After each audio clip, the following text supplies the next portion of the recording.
শেষ মুহূর্তে চূড়ান্ত ব্যস্ততায় ভোটকর্মীরা নেতাজি ইন্ডোর স্টেডিয়ামে ভোটের সামগ্রী নিতে ভিড় জমিয়েছেন ইতিমধ্যেই ভোটকর্মীরা। উত্তর কলকাতার ৭ বিধানসভার ডিসিআরসি সেন্টার, সেই ছবি দেখতে পাচ্ছেন আপনারা।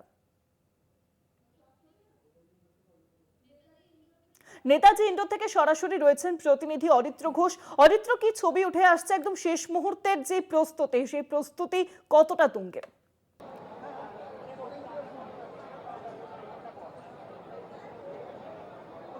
দেখো, প্রস্তুতি এবং ব্যস্ততা দুটোই চূড়ান্ত রয়েছে এবং তুঙ্গে রয়েছে। তার কারণ আর হাতে মাত্র কয়েক ঘন্টা, তারপরেই রাজ্যের শেষ তথা দ্বিতীয় দফার যে বিধানসভা নির্বাচন, সেই নির্বাচনের দিন রয়েছে। কিন্তু তার আগে শহর কলকাতায়, বিশেষ করে কলকাতা উত্তরের 7টি বিধানসভা কেন্দ্র, সেই 7টি বিধানসভা কেন্দ্রের ডিস্ট্রিবিউশন কাম রিসিভিং সেন্টার বা ডিসিআরসি করা হয়েছে নেতাজি ইন্ডোর স্টেডিয়ামে। এবং সেখানে কিন্তু সকাল থেকেই ভোটকর্মীদের লম্বা লাইন চোখে পড়ছে, ব্যস্ততা চোখে পড়ছে। যে সমস্ত কাউন্টারগুলি রয়েছে, প্রথমে অ্যাটেন্ডেন্স এবং রেজিস্টার, তারপরে যে সমস্ত বিধানসভা রয়েছে সেই বিধানসভার জন্য সংশ্লিষ্ট যা যা কাউন্টার রয়েছে সেখানে ভোটকর্মীরা আসছেন এবং আসার পরে তাদের যে ভোটের সরঞ্জাম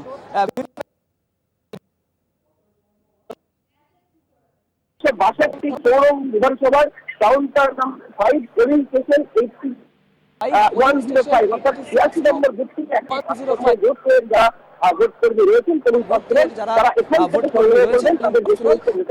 থেকে সংগ্রহ করে কাউন্টারে কিন্তু ইতিমধ্যে তারা দাঁড়িয়ে গিয়েছেন এবং যে সমস্ত অফিসিয়াল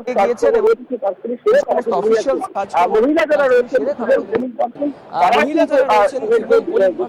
তারাও কিন্তু যে সমস্ত সামগ্রী নিচ্ছেন এই মুহূর্তে যারা ভোট করবে রয়েছে তারা এখান থেকে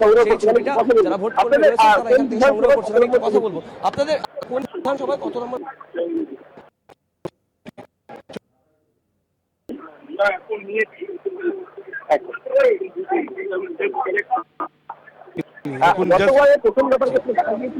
গতবারে প্রথম দফার ক্ষেত্রে দেখা গিয়েছিল বিভিন্ন ডিসিআরসিতে অশান্তি।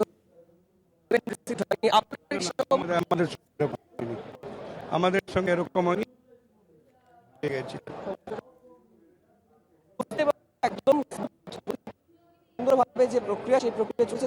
আরো যারা পোলিং পার্সোনাল রয়েছেন, ইভিএম থেকে শুরু করে ভোটদান কক্ষ যেগুলি রয়েছে সেগুলি নিয়ে তারা সংশ্লিষ্ট যে বুথ যেখানে তাদের পোলিং স্টেশন রয়েছে সেদিকে রওনা দিয়েছেন। শেষ মুহূর্তে প্রস্তুতি তুঙ্গে সেই ছবি তুলে ধরছিলেন আমাদের প্রতিনিধি অরিত্র ঘোষ। অনেক ধন্যবাদ তোমায়। সরাসরি নেতাজি ইন্ডোর থেকে ছিলেন প্রতিনিধি অরিত্র ঘোষ। শেষ মুহূর্তে চূড়ান্ত ব্যস্ততায় ভোটকর্মীরা সেই ছবি দেখতে পাচ্ছেন, কারণ আগামীকাল শেষ দফা নির্বাচন, দ্বিতীয় দফা নির্বাচন এবং ইতিমধ্যে উত্তর কলকাতার 7 বিধানসভার ডিসিআরসি সেন্টারে ব্যস্ততা চলছে। ভোটকর্মীরা আসছেন, নিজেদের কাজ বুঝে নিচ্ছেন।